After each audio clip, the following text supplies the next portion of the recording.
Bonjour à tous mes frères et sœurs, vous qui êtes abonnés à notre chaîne Le Temps Messianique. Ça fait un bon temps qu'on n'a pas lancé un message puisqu'on était dans des préparatifs qui nous a pris assez de temps. Et aussi le problème du courant que nous avons ici au Congo. Ça a aussi toujours influencé quand nous voulons faire l'émission et quand il n'y a pas de courant, on ne peut rien faire. Aujourd'hui, je voudrais qu'on partage un peu sur la Bible en soi. Les temps messianiques révèlent le moment de la vérité et le moment de la lumière. J'aurais bien voulu demander la disponibilité, la flexibilité de chacun de mes frères et sœurs pour que nous puissions parler de quelque chose de très capital qui peut nous être un peu compliqué dans la forme d'interpréter dans chacun de nous. Je voudrais donner mon opinion, éclaircissement sur la Bible étant un livre sacré qui contient des écrits qui provient de ceux-là qui ont reçu l'Esprit du Tout-Puissant, l'envoi du Tout-Puissant vers un peuple, vers une destinée de forme spécifique et apporter ces messages. Nous voyons la Bible qui commence avec le Genèse, qui est le commencement, et qui termine avec le livre des Révélations, qui est l'Apocalypse.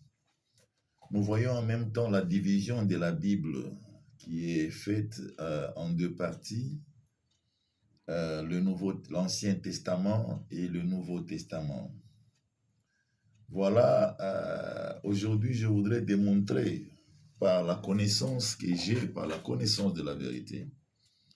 La Bible est un livre qui est venu révolutionner principalement les nations de la terre. Où nous sommes surgis sur la terre, chacun avec sa culture, chacun avec ses traditions, chacun avec ses coutumes, alors qu'on ne se rendait pas compte qu'il existait un sujet unique qui est à voir à l'initiateur de toutes choses, qui est le Créateur, dont j'appelle les suprêmes créateurs, Elohim, Adonai, les dieux créateurs. C'est par la Bible que l'homme noir africain est arrivé à découvrir l'existence d'un suprême créateur invisible. Tout avant, l'homme noir africain était lié à ces traditions où il y avait des divinités, différentes divinités selon les ethnies, selon les clans, selon différentes ethnies selon le clan et selon les ethnies. Là, on parle des divinités. C'était des réelles divinités qui se manifestaient pour des protections, pour la fertilité et pour tout ce qui est nécessaire pour le peuple du temps ancien dont on disait les ancêtres africains. Nous pouvons même dire qu'il n'y avait pas assez de problèmes. La modernité ne leur servait à rien à l'époque puisqu'ils se contentaient à la vie qu'ils avaient. Il n'y avait pas assez de morts comme nous voyons aujourd'hui. Il n'y avait pas assez de difficultés comme nous voyons aujourd'hui, puisque ils avaient des dieux vers qui, quand ils allaient demander, ils avaient des réponses immédiates. Ils étaient symbolisés plusieurs fois par des statuettes, par des statues dont on parlait d'un Kishimukulu, par exemple, comme on a étudié dans nos histoires. Dans chaque clan, chaque ethnie avait l'image de certaines divinités qui engendraient le clan ou l'ethnie dans lequel ils pouvaient se symboliser. Et cela a mené le peuple à avoir la dévotion, la vénération à leur Dieu. Et ils faisaient des sacrifices. Voilà pourquoi on parle aujourd'hui des autels.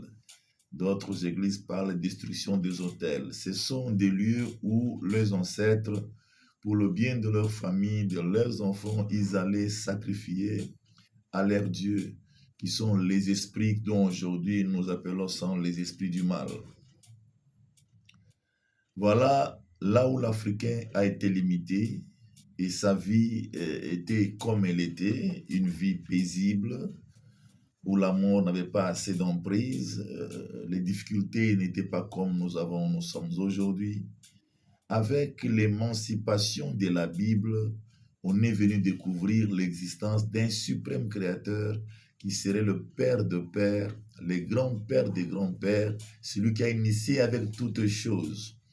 Et quand son émancipation, l'émancipation de la Bible commence à entrer dans les sociétés africaines, les gens commencent à tenter de se détacher de leurs connaissances anciennes.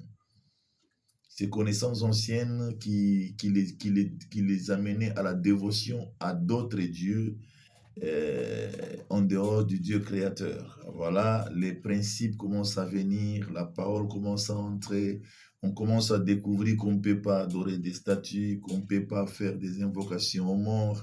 Et tout cela, jusqu'à ces moments, vient nous amener à comprendre et à diriger nos foi à une direction juste et pure du Créateur suprême créateur. Voilà une très grande importance que la Bible a et continue à avoir, puisque il y a des nations, il y a des coins que cela n'est pas encore arrivé.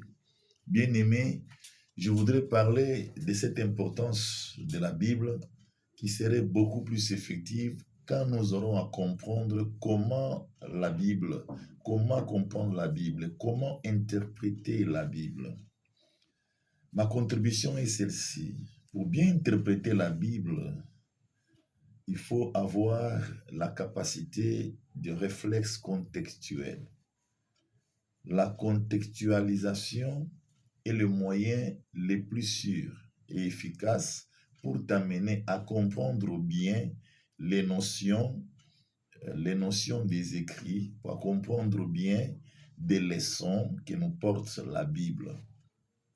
Aujourd'hui, je peux un peu critiquer la manière que la théologie a abordé sur l'étude de la Bible, cette propagande de tout, a un peu dévié, à mon avis, sur la forme que la Bible doit être comprise. Alors, j'informe à tous ceux qui nous suivent dans ce temps messianique qui est le temps de la lumière, le temps de la vérité. Je voudrais dire que la Bible est bien interprétée quand on a le réflexe de contextualiser. Genèse a parlé du commencement, Exode a parlé de la sortie de la captivité, Lévitique a parlé de loi, Nombre a parlé de dénombrement du peuple par rapport à l'approche du lieu de la destination. Il faudrait compter le nombre du peuple pour faire la division par rapport à la conquête de chaque tribu d'Israël, de chaque enfant sa place, et Deutéronome qui vient démontrer l'heure de pouvoir traverser le Jourdain. On donne des prescriptions, des promesses qui vont accompagner le peuple s'il garde les lois, s'il garde les prescriptions du Tout-Puissant pendant leur marche. Et nous voyons Josué commence des hommes qui s'élèvent pour pouvoir faire la conquête. Et ces conquêtes ont continué avec des Gédéon, avec des Déborah, jusqu'à Samuel qui est apparu comme les juges. Et par Samuel commence à s'implanter le royaume d'Israël avec deux rois. Là, nous parlons de roi 1, roi 2. Donc, toute une sélection des informations, sélection des écrits qui contient le livre qui pouvait réellement enrichir la connaissance à tous ceux qui pouvaient lire. Il faut souligner que quand nous parlons de la Bible, nous parlons d'un message porté à un peuple, de forme générale à un peuple, le peuple juif. Nous pouvons avoir la référence d'Exode 20, où le Tout-Puissant a ordonné Moïse de rassembler le peuple, qu'il aurait parlé au peuple personnellement, afin que le peuple puisse reconnaître que Moïse n'est pas venu de lui-même. Et ce jour est sorti les 10 commandements spécifiquement aux enfants d'Israël. Et cette marche a continué spécifiquement aux enfants d'Israël, et sans oublier certaines prophéties devaient atteindre l'espace de temps éloigné. Mais du monde général, La Bible contient des messages, des informations, des écrits qui ont été parlés par des envoyés au peuple juif, au peuple des Judas, au peuple d'Israël. La deuxième partie de la Bible, nous l'appelons Nouveau Testament, sans pour autant sauter. Et nous avons une partie de la Bible qu'on appelle le livre des prophètes, où les prophètes ont commencé à préparer spécifiquement sur la venue du Messie. Ça commence avec Ésaïe et ça termine avec Malachie, qui a parlé sur la venue de celui qui devait préparer les chemins du Messie.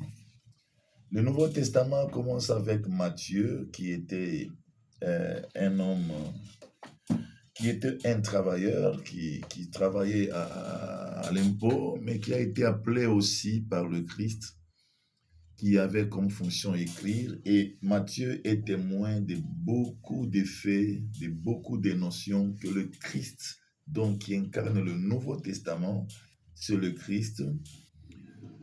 L'Ancien Testament, c'est Moïse, et le livre du prophète, c'est Élie.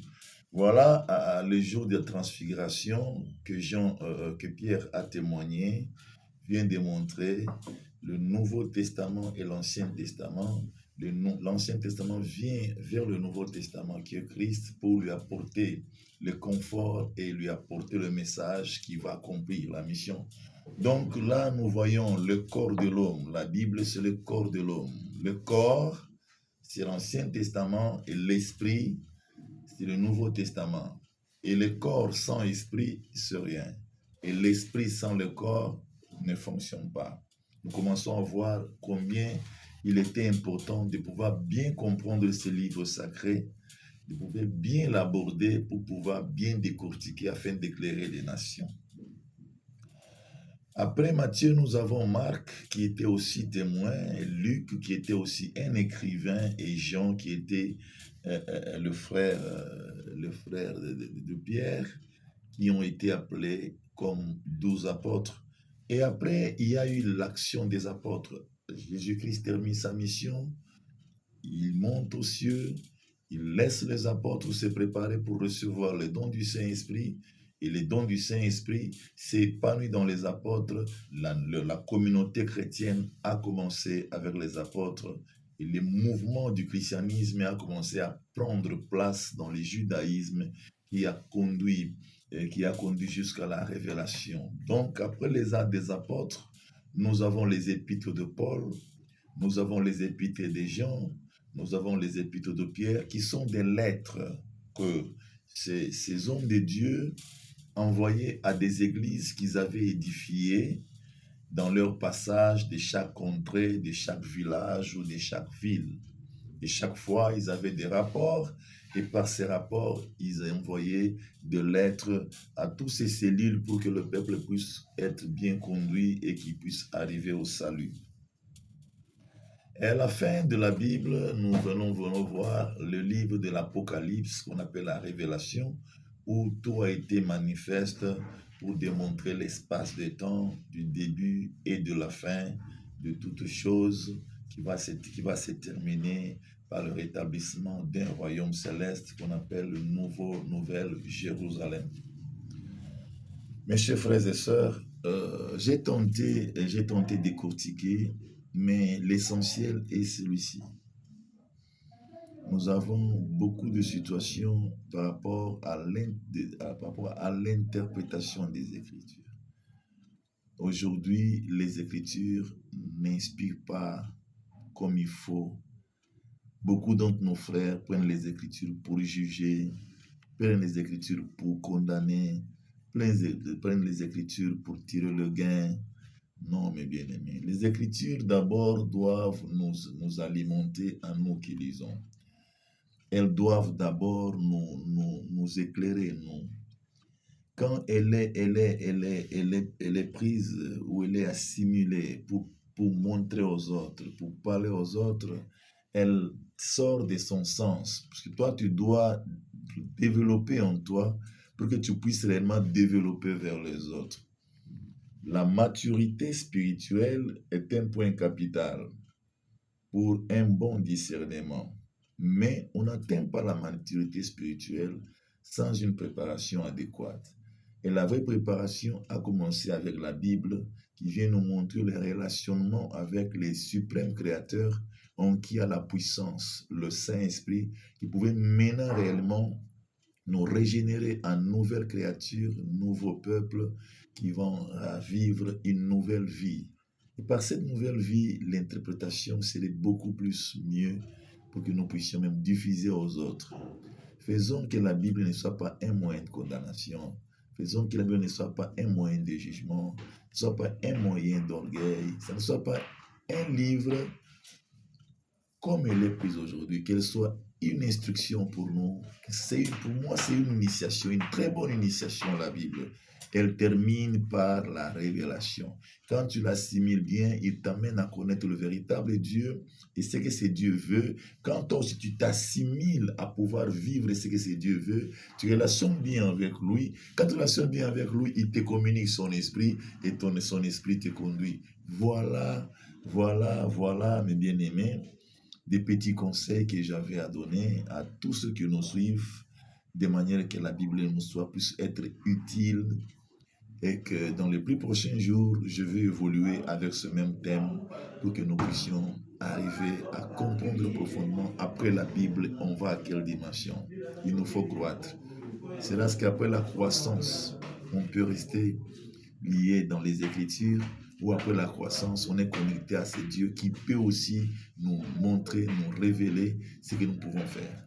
Merci et à la prochaine.